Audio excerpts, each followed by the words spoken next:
इन ग्रामीण क्षेत्र की प्रतिभाओं को आप कब से कोचिंग देंगे कि बच्चे यहीं कोचिंग कर ले? कई सारे बच्चे वो फीस अफोर्ड नहीं कर सकते जो कोटार सिक्कर में जो राहें जहाँ तक जाएगी रागीर वहाँ तक जाएगा। तुम दरिया से क्या पूछते हो कि नीर कहाँ तक जाएगा? अरे उठा धनुष और लगा निशाना अपनी मंजिल का, बाद में देखा जाएगा कि तीर कहाँ तक जाएगी।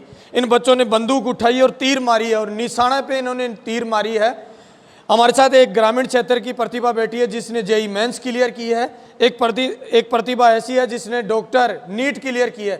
इन बच्चों के संघर्ष को सुनने का प्रयास करते हैं। आज तो वैसे इनके परिवार के साथ नहीं है, संस्था में मौजूद है। संस्था का नाम है व्यास पब्लिक सीनियर सेकेंडरी स्कूल। अब नाम है मनीष कुमार मीणा। मनीष कहाँ से? छापर। कैसे संभव हो पाया जेई मेंस तक का सफर? जेई मेंस तक का स्कूल में 11th-12th में भी मतलब बेसिक बहुत ही बढ़िया था। 11th-12th में बहुत अच्छे से पढ़ाई थे, इसलिए कोचिंग में इतना वो नहीं हुआ, इतनी टेंशन नहीं ली और आराम से निकल गई। किसका सपना था ये जेई मेंस में ही जाना है? कई सारे और भी फील्ड थे। नहीं, जेई मेंस में ही था एक तो। फिर पिछली बार मैं सिलेक्शन होने के बावजूद भी रह गया था। पिछली बार मेरा 98 स्कोर था और मेरे को MNIT मिली थी जयपुर CS ब्रांच, लेकिन मैं काउंसलिंग में थोड़ी दिक्कत की वजह से रह गया था और मैंने इस बार दोबारा जेई का एग्ज़ाम दिया है और दोबारा निकाल दिया जेई का एग्ज़ाम। पापा मम्मी क्या करते हैं? पापा मम्मी खेती बाड़ी करते हैं। लेकिन जब ग्रामीण क्षेत्र की ऐसी प्रतिभाएं निकलती है, मैं ये पूछना चाह रहा हूँ जेई मेंस ही क्यों चुना आपने? जेई मेंस में मतलब बचपन से ही सपना था जेई मेंस का। क्या फ़ायदा है इसके? इसके फ़ायदे तो बहुत है फ़ायदे। अब भी ये नीट वाले जब तक डॉक्टर बनेंगे तब तक हम अपनी जेब भर लेंगे इंजीनियर बन के। कन्फर्म? हाँ। और जब इसका रिजल्ट आ रहा था तो अब की बार क्या उम्मीदें जुड़ी हुई थी? अब की बार उम्मीदें तो जुड़ी हुई थी क्योंकि पता था भाई पिछली बार एक बार निकाल दिया है तो दोबारा वहाँ तक जाना इतना कोई हार्ड काम नहीं है, दोबारा आराम से पहुँच जाएंगे। तो इस वजह से दोबारा इतना वो नहीं हुआ। अब की बार कैसी मेहनत रही? कह रहा था कई बार मेरा नंबर आ गया था लेकिन लास्ट टाइम में अटक गया। अब की बार कैसी मेहनत रही? अब की बार तो कोचिंग वगैरह कुछ नहीं की, वैसे सेल्फ से ही किया था। और पिछली बार तो फिर भी कोचिंग की थी। 11th-12th पास करते ही कोचिंग चला गया था सिक्कर। लेकिन सिक्कर यहाँ से पढ़ के जाने के बाद में इतना वो दबाव नहीं रहा, मतलब अच्छा स्कूल में भी अच्छा करके गए थे और फिर कोचिंग में आराम से निकल गए थे। फिर इस बार कोचिंग गया नहीं, घर से ही निकाल दिया था। जब इसका रिजल्ट आ गया मैं भी कह रहा था कि ज़िंदगी का लम्हा बदल जाता है। जेई मेंस का रिजल्ट आने के बाद कुछ बदला है लाइफ में?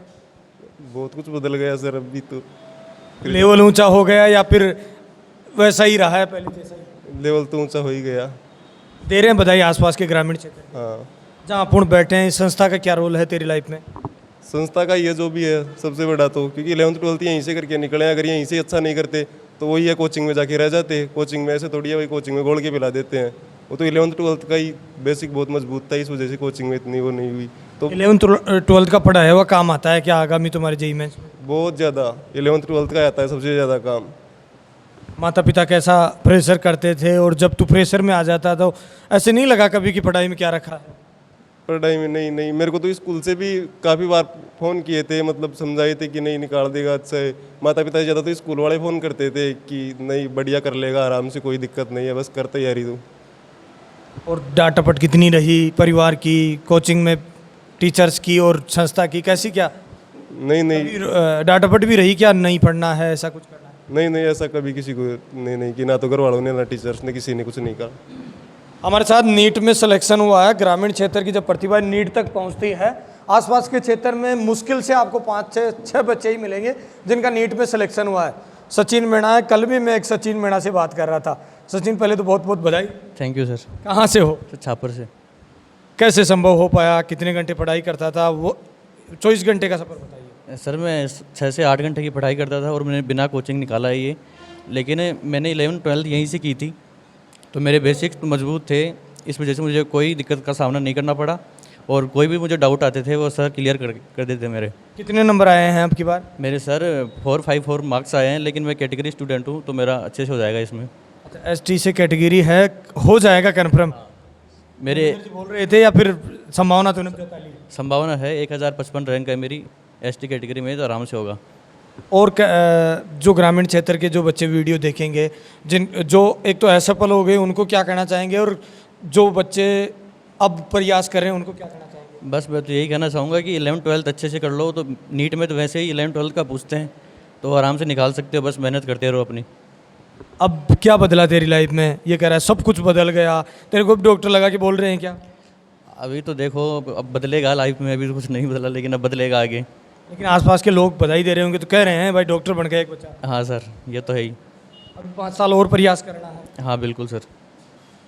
कैसे पढ़ाई करता था, डेली रूटीन क्या रहा करता था, कैसे किताबों के प्रति जुड़ाव था? मैंने सर से पढ़ाई की थी, योगेंद्र सर से। 11वीं 12वीं यहीं से की थी। तो सर मेरे बेसिक मजबूत थे, तो मुझे पता था कि पढ़ना तो पड़ेगा, ऐसे तो होगा नहीं। लेकिन मैंने 6 से 8 घंटे पढ़ाई की और मेरा आराम से हो गया। माता पिता क्या करते हैं? मेरे सर खेती करते हैं।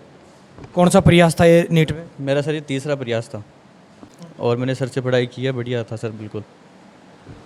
के प्रिंसिपल जयराम जी भूमला है। जयराम जी बधाई हो आपको।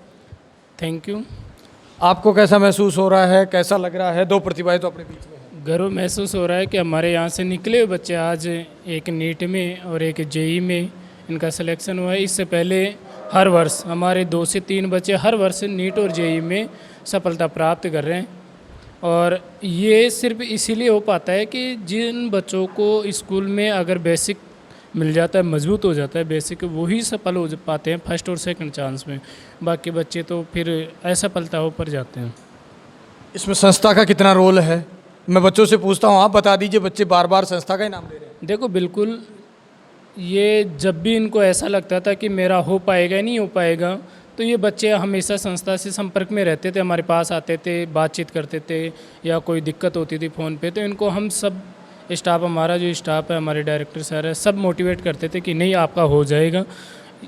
इसलिए इन बच्चों ने बिना कोचिंग के, एक बार मनीष ने तो एक ही बार कोचिंग की है, सचिन ने कोई कोचिंग नहीं की, बिना कोचिंग के इन्होंने अपना सिलेक्शन लिया है। अभी तो हमारे साथ 2 ही बच्चे हैं। एक बच्चे का नीट में सिलेक्शन हुआ है और एक बच्चे का जेई मेंस में सिलेक्शन हुआ है। अभ्यास के डायरेक्टर योगेंद्र जी यादव हैं। प्रयास करते हैं कि कैसे ये संभव हो पाया। सर बहुत बहुत बधाई। धन्यवाद सर। सर मैं जब आपका इंटरव्यू पहले कर रहा था, जब संस्था का रिजल्ट आया था 12th का, उसमें मैं कह ही रहा था कि इन ग्रामीण क्षेत्र की प्रतिभाओं को आप कब से कोचिंग देंगे कि बच्चे यहीं कोचिंग कर ले। कई सारे बच्चे वो फीस अफोर्ड नहीं कर सकते जो कोटार सिक्कर में जो फीस कोचिंग वालों ने तय कर रखी है। सर ये इसी वीक में हम स्टार्ट करेंगे। हमारी संस्था के जो एमडी सर हैं हनुमान जी, उनके मार्गदर्शन में हम नीट और जेई का जो फाउंडेशन बैच है वो 11th 12th के साथ भी, और जो 11th 12th पास आउट बच्चे हैं जिनका अभी रिजल्ट आया है, जिन बच्चों की फाइनेंशियली कंडीशन वीक है, तो उनको हम बिल्कुल लो कॉस्ट पे हम नीट और जेई का जो फाउंडेशन है वो हम स्टार्ट करने वाले हैं सर अभी। अच्छा, क्या दे रहे थे बच्चों को कि जेई मेंस में सिलेक्शन हो जाता है, नीट में सिलेक्शन हो जाता है, और बच्चे संस्था की तारीफ भी कर रहे थे? सर बच्चों को क्या है कि राजस्थान बोर्ड के सिलेबस के साथ साथ हम आज तक भी कहीं ना कहीं हम फाउंडेशन को टच करते हुए आए हैं। उनका बेसिक और उनके जो सीट हैं, जो बच्चे सीकर या जयपुर में जो सीट सोल्व करते हैं, तो वो सीटें भी हमने बच्चों को यहाँ पर सोल्व करवाई। उसके अलावा भी एडिशनल हमने कुछ अदर पब्लिकेशन की जो बुक्स हैं वो भी हमने लगवाई हैं सर, फिजिक्स केमिस्ट्री और बायोलॉजी की। आपने बच्चों को तो मिठाई भी खिला दी, सापा भी पहना दी, हमारे को पार्टी कब दे रहे हो? सर आप जब चाहो जब पार्टी दे देंगे, कोई दिक्कत नहीं है सर। सर लेकिन ये बहुत बड़ी बात है, अगर जब आप कोचिंग स्टार्ट करेंगे, बच्चों का जो फाउंडेशन बैच स्टार्ट करेंगे, तो वो प्रतिभा भी आपके पास आने का प्रयास करेगी जो फीस अफोर्ड नहीं कर पाती। सर बिल्कुल, जो फीस अफोर्ड नहीं कर पा रहे, जिन बच्चों की फाइनेंशियली कंडीशन वीक है, वो बच्चे स्कूल में संपर्क कर सकते हैं, चाहे वो किसी भी संस्थान के हों। जो पास आउट बच्चे हैं वो आ सकते हैं, उनको बढ़िया से बढ़िया तैयारी करेंगे और उनको नीट और जेई में सिलेक्शन यहाँ से भी हम कंप्लीटली देके दिखाएंगे सर। कितने बच्चों का सिलेक्शन हुआ नीट में, जेई मेंस में? सर अभी तक हमारे 8 से 10 बच्चों का सिलेक्शन हो चुका है सर। तो प्राउड होता होगा जब संस्था के बच्चे ही आगे स्टेज पे जा रहे हैं। सर बहुत गर्व फील होता है हमें, बहुत अच्छा प्राउड फील होता है जो कि हमारे बच्चे कहीं ना कहीं हमसे आगे पहुँच रहे हैं, तो अच्छा लगता है सर। फाउंडेशन बैच स्टार्ट करेंगे तो आपके 12वीं के बच्चे ही रहेंगे या फिर नए बच्चे भी आपके पास आएंगे? सर नए बच्चे भी आएंगे, 12वीं के बच्चे भी रहेंगे, और जो 11th 12th भी फाउंडेशन हम स्टार्ट करेंगे, जो 12वीं होने के बाद भी उस बैच को हम आगे कंटिन्यू कर पाएंगे सर। फाउंडेशन पे विशेष फोकस देंगे आप नीट और जेई मेंस के ऊपर? कंप्लीटली फाउंडेशन पे ही फोकस रहेगा राजस्थान बोर्ड के साथ साथ, तो उसमें कोई दिक्कत नहीं है सर। लेकिन सर बच्चों के शारीरिक विकास पे आजकल संस्था वाले जोर नहीं दे पाते। बच्चों को एक रटाएंगे चीज़ें कि ये याद करो, ये एग्जाम में आ जाएगी, लेकिन आप कैसे प्लानिंग के तहत उन बच्चों के साथ संघर्ष करेंगे? सर जो बच्चे हमसे पढ़ के जा चुके हैं या जो बच्चे अभी तक पढ़ रहे हैं, तो उनको ये चीज़ पता है कि हमने कभी भी रट्टाफिकेशन की थ्योरी पे काम नहीं किया। सब बच्चों को बिल्कुल प्रैक्टिकली हम चीज़ें समझाते हैं और उन बच्चों को आगे लेके देख रहे तेज मीडिया ग्रुप और मैं हूँ तेजपाल। जय हिंद, जय भारत।